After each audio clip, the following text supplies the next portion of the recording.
Good morning, beautiful people. I hope you're all having a fantastic week. And it's Lakewatch, hey, with friend of the show, Birdwatch.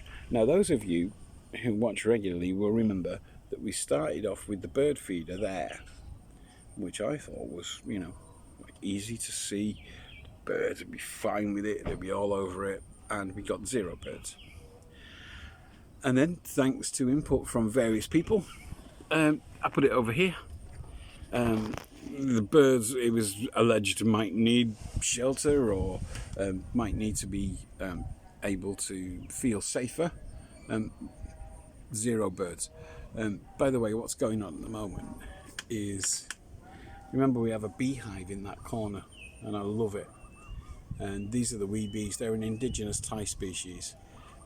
If you're not paying attention, they could look like wasps because they're small, but they're not. They are Thai bees, and they are doing bee stuff all the time at the moment because the tree's in bloom.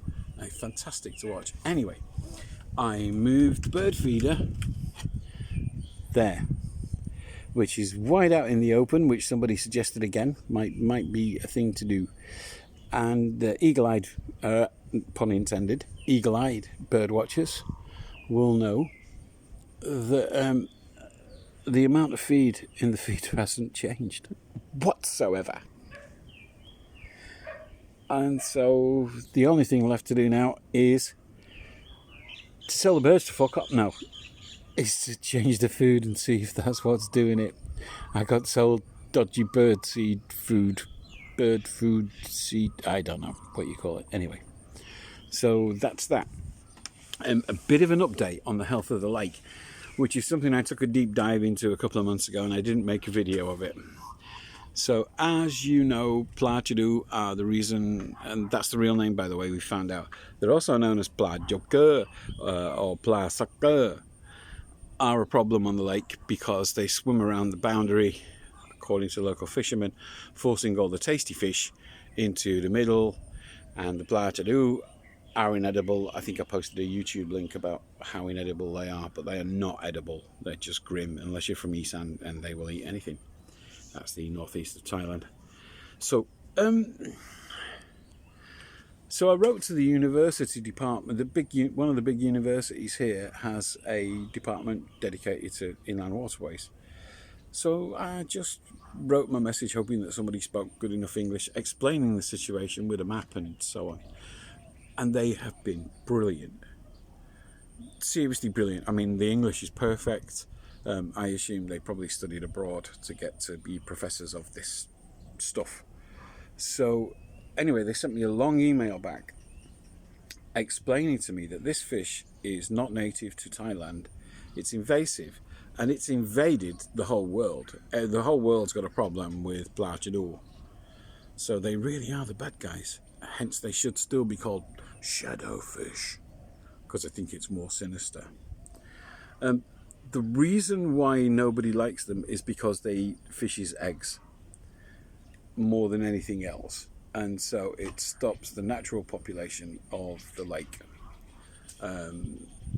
the indigenous population of the lake, from sustaining their numbers. So that's the problem. And the guy has told me that they can teach the local fishermen some methods that will reduce that population, manage that population, and also that we need to introduce a couple of indigenous natural predators for Pla-Chadu. And those natural predators are catfish, Thai catfish, which, as everybody knows, are yummy.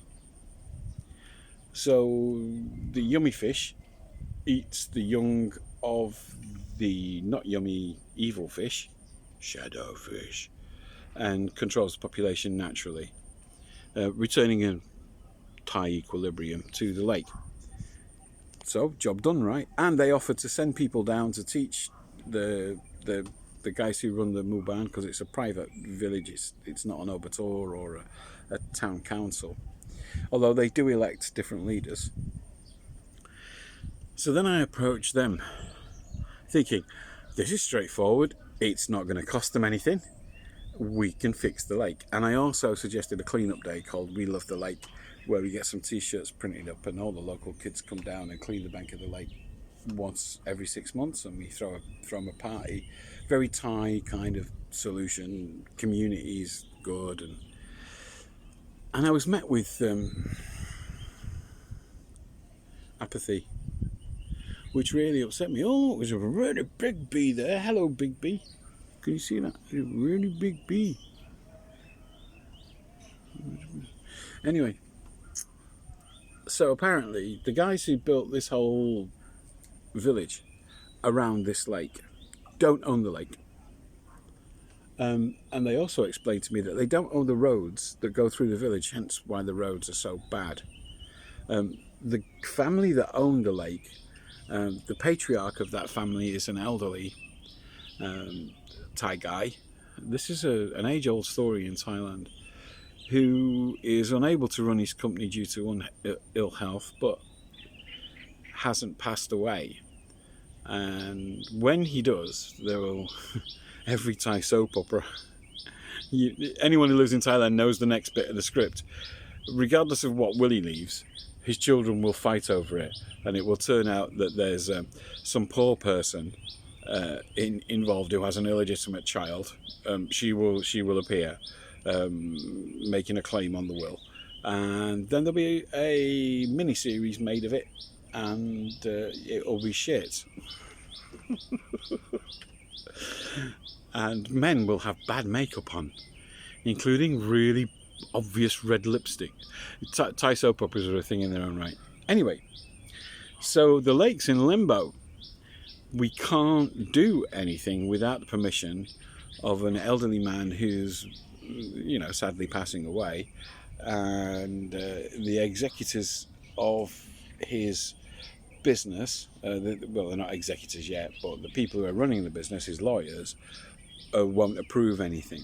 And so that's where we are. If anyone's got any creative ideas about what we do there, then let me know.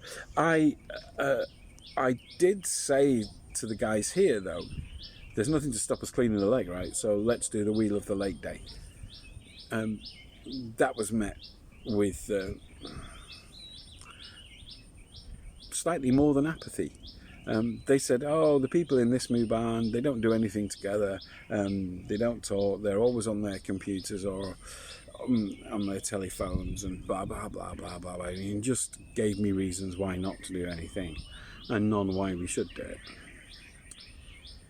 So, but that's the nature of institutions, the default position. For institutions, particularly without leadership, their first move in most situations, and this is true in companies as well, is to list the reasons why you shouldn't do something. It's a problem I've faced all my life, and nothing's new. So my lovely lake probably won't get cleaned, and the fish problem won't be solved. And yet I still love it. I mean, don't get me wrong, I don't fish. If I fished and the reason I lived here was for fishing, I'd probably still want to be doing something, but I don't fish. I kayak, and kayaking is brilliant, and so I just have to accept that for the moment there's nothing I can do to help the local fish people. And given my name, I thought I was the man to do that. Not really, but you know what I mean. Anyway, that's it. I love you all. Bye.